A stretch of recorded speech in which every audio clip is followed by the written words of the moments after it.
Game, they started. They really played well. We were playing well early, and they played just as well. They made shots. Carter was pretty deep. We just moved up on him and tried to take him away, and trap their big guys, make their big guys try to make plays. And I thought Brandon played the way I think he can play every night. He was tremendous tonight. He was the difference in our team. Everybody else played the way they've been playing. He had control of the game. He not only made shots, he made plays. And he played great tonight. He was the complete difference in the game. We had patience for the first time on offense.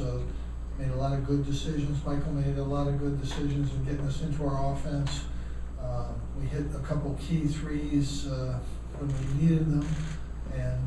But overall, it was really Brandon playing the way I think he can play every night, and that was the difference really in the ball game. Coach, Brandon has said that sometimes he thinks you have more confidence in him than he has in himself. Can you talk about him and what? Well, I'm trying to get him up there, but I have all total confidence in him. I believe he can play like he played tonight every night, every single night. Jim, we've been here before where you've gotten a significant number of wins or passed somebody, whether it was Adolph Rupp or but tonight you passed Bob Knight. Your thoughts on? Well, I'm proud to be able to do that. I'm happy to get it done. I didn't want to think about it anymore. I was hoping we could do it right away, as quickly as possible. I was hoping it was going to be a little quicker, but I'm glad we got it done fairly quickly. I've been thinking a lot the last few days about this, and to me, and I think the article today in USA Today kind of made me think about this a little bit.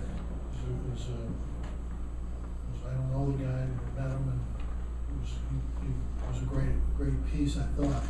But to me, this game is not really about numbers. It really isn't. It's not how many points you score, how many assists you get. It's it's what you do, what your team does. To me, the numbers are not the story. The story is the players I've been able to coach, the coaches I've worked with, the coaches we've competed against all these years. So many great coaches, so many great games. It's those games and those battles that I think about. Unfortunately, I think about the losses too much, but someday I'll maybe get over that when I get really old, which isn't that far away. But it's about all the people you meet on the way, and the tournaments, and even the referees and the media people. It's been an unbelievable experience, but that's really what I think about. It really isn't. It really isn't about numbers. At the end of the day, it doesn't matter how many wins you have. It just doesn't matter. It's just like, at the end of the day, it doesn't matter how much money you have. It really doesn't. None of that stuff matters. They're just numbers.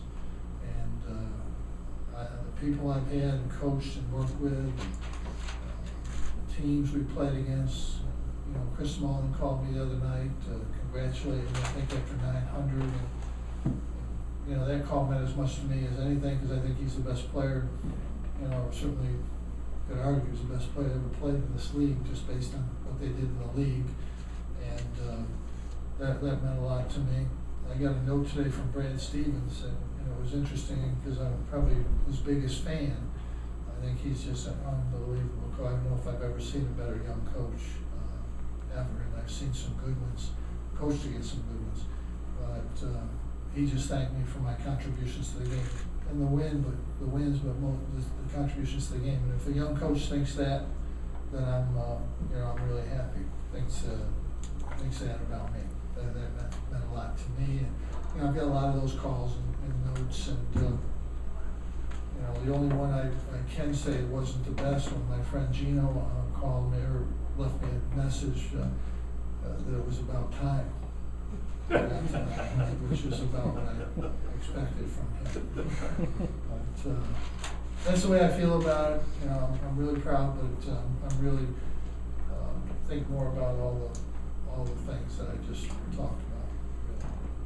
Jim, of all those people, how about the man you passed, Bob Knight? What's he meant to you through the years? But he's a great coach. I remember watching him. We played against him when I was young, when I was an assistant, and he's just such a great coach. I mean, really, he just, coached probably one of the, if not the best, close to the best team that ever played college basketball, and he's always given a lot to the game, and we've become friends over the years, I think.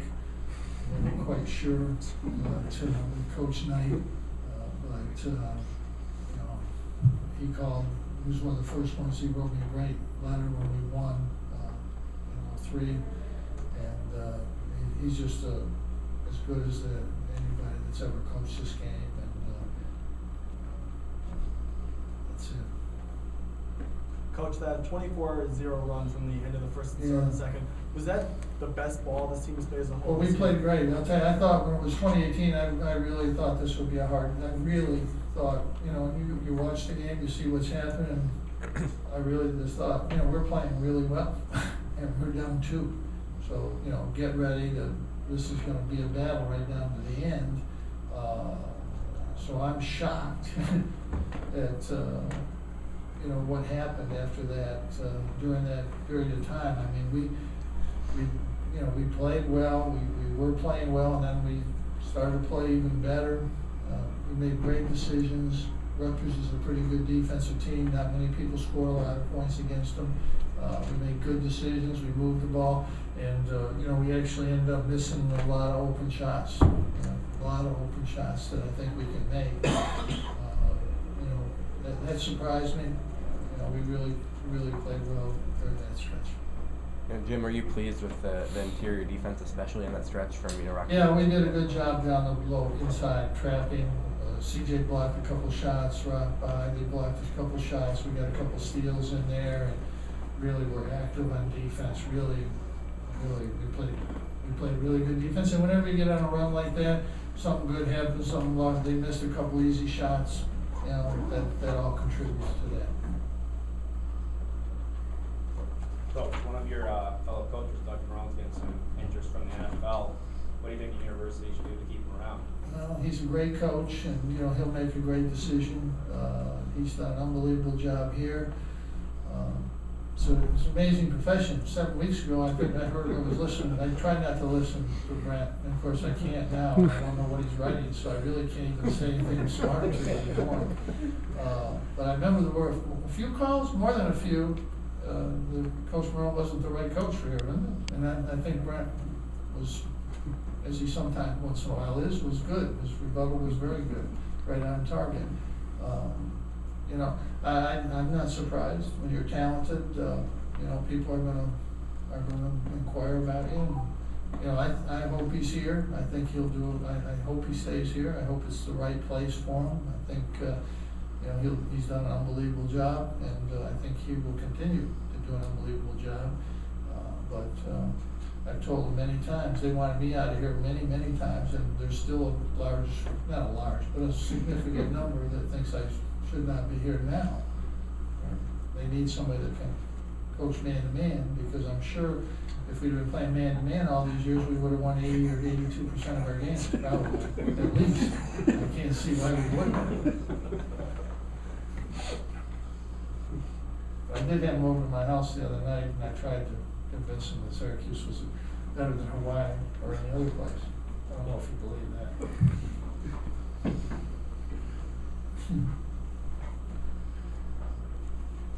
Okay, all right, thank you.